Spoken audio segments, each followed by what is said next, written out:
On July 14th, 2015, a spacecraft that had been traveling through space for 9.5 years reached a small, icy world at the edge of our solar system.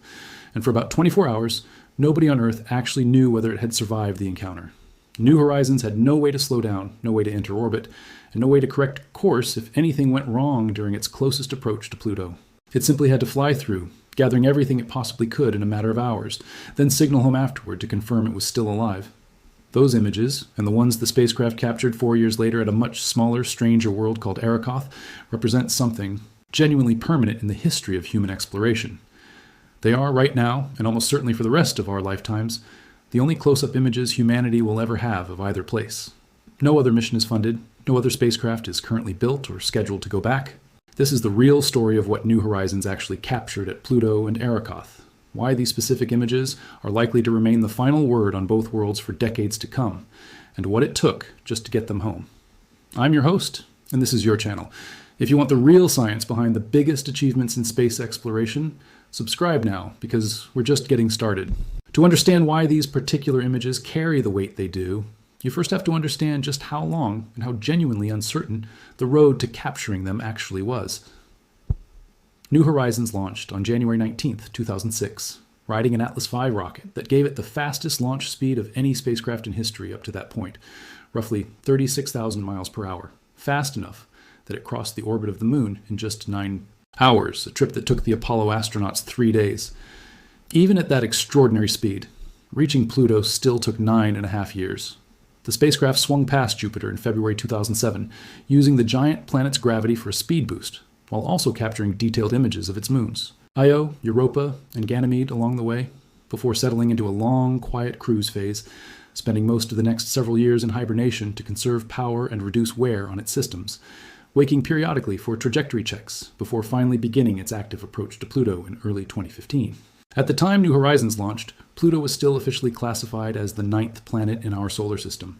By the time the spacecraft actually reached it in 2015, the International Astronomical Union had reclassified Pluto as a dwarf planet back in 2006, a decision that remains genuinely controversial among many astronomers and members of the public to this day. Regardless of its official classification, Pluto represented something specific and important to planetary scientists. It was, at the time, the last of the classical 9 planets never to have been visited by a spacecraft, the final unexplored world in that original grouping, sitting nearly 5 billion miles from Earth, in a region of space so distant that sunlight itself takes over 5 hours to reach it. The flyby itself, when it finally happened, was an exercise in genuine nerve-wracking uncertainty. Because of the sheer distance involved, New Horizons couldn't be controlled in real time from Earth.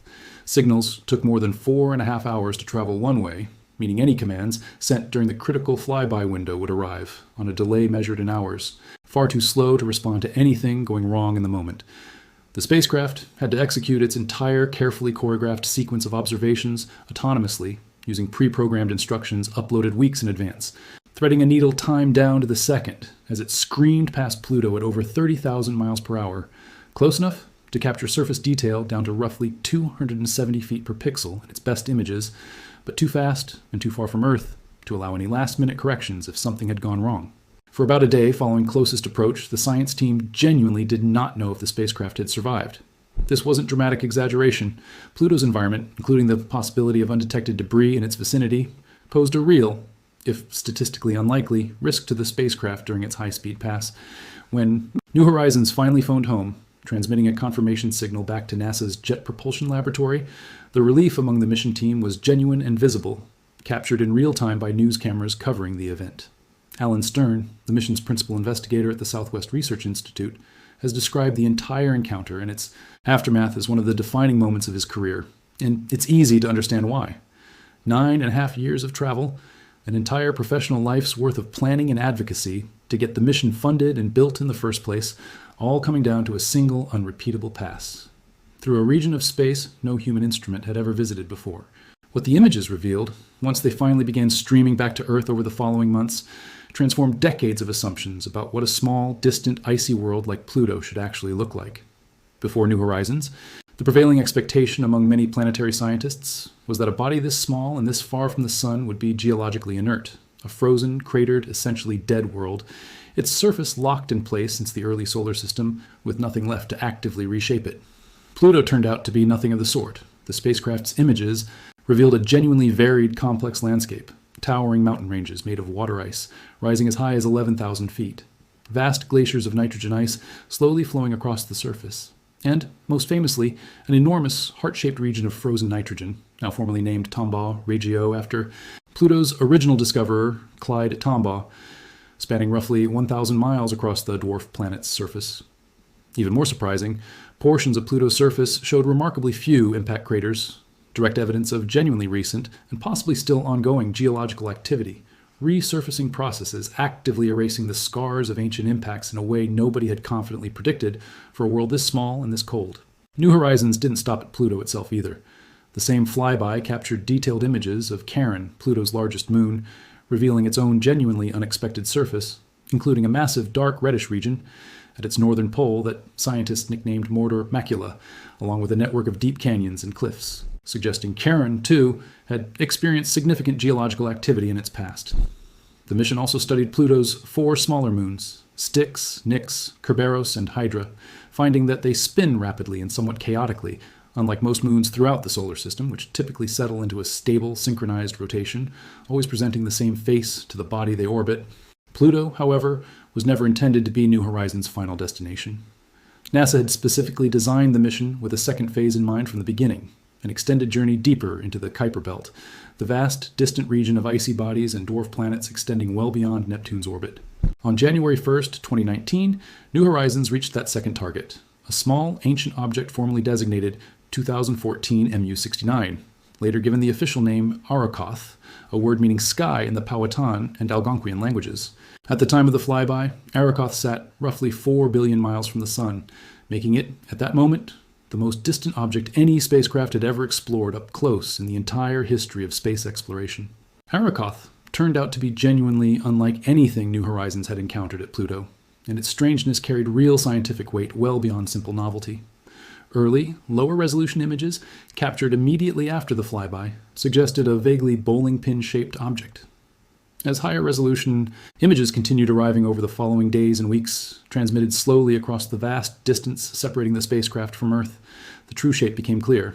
Arrokoth was what astronomers call a contact binary, 2 separate, roughly spherical lobes that had gently merged together at some point in the distant past, forming a shape scientists quickly nicknamed a cosmic snowman. Stern described the significance of this discovery directly, explaining that what New Horizons had captured was the first contact binary object ever explored by any spacecraft, 2 completely separate objects joined together into one. New. Horizons came within just 200 miles of Arrokoth's surface during the flyby, close enough to reveal that the object's overall shape measures about 22 miles end to end, roughly 12 miles wide, and about 6 miles thick, with its larger lobe found to be distinctly flattened, described by researchers as lenticular in shape, like 2 lenses pressed back to back. The scientific value of Arrokoth extends well beyond its unusual shape alone. Objects in the distant, cold reaches of the Kuiper Belt have remained largely undisturbed since the very earliest days of our solar system's formation, roughly 4.5 billion years ago, essentially, preserved in a kind of natural deep freeze far from the sun's warming disruptive influence. Studying Arrokoth up close gave scientists a genuine physical window into the actual building blocks of planet formation. Direct evidence for exactly how small, primordial bodies gently merged together over time to eventually build up the larger worlds we see throughout the solar system today. Stern later described Arrokoth's contribution to planetary science in strikingly personal terms, calling it a tremendous gift to the field, adding that the mission team genuinely couldn't have asked for anything more from a single object. Here's where the story becomes genuinely relevant to understanding why these specific images are likely to remain the final word on both worlds for a very long time. New Horizons continues to operate today, still transmitting data, still healthy, still traveling deeper into the outer solar system at roughly 300 million miles per year. As of October 1st, 2024, the spacecraft had traveled far enough that it sat 60 times as far from the Sun as Earth does, meaning it's now twice as distant as Pluto itself was at the time of the original 2015 flyby. But New Horizons cannot go back. It has no fuel reserves for any kind of return journey, and even if it somehow did, the spacecraft is moving on a one-way trajectory that will simply carry it further and further away from both Pluto and Arrokoth for the remainder of its operational life. NASA has extended the mission's operational funding through the end of this decade, and the spacecraft continues conducting valuable distant observations of other Kuiper Belt, objects, along with unique astronomical measurements only possible from its extreme distance, including stellar parallax observations that leverage its position so far from Earth to measure the distances to nearby stars with genuinely novel precision. But there is currently no other mission funded, planned, or even seriously proposed that would send a spacecraft back to either Pluto or Arrokoth for a second, closer look.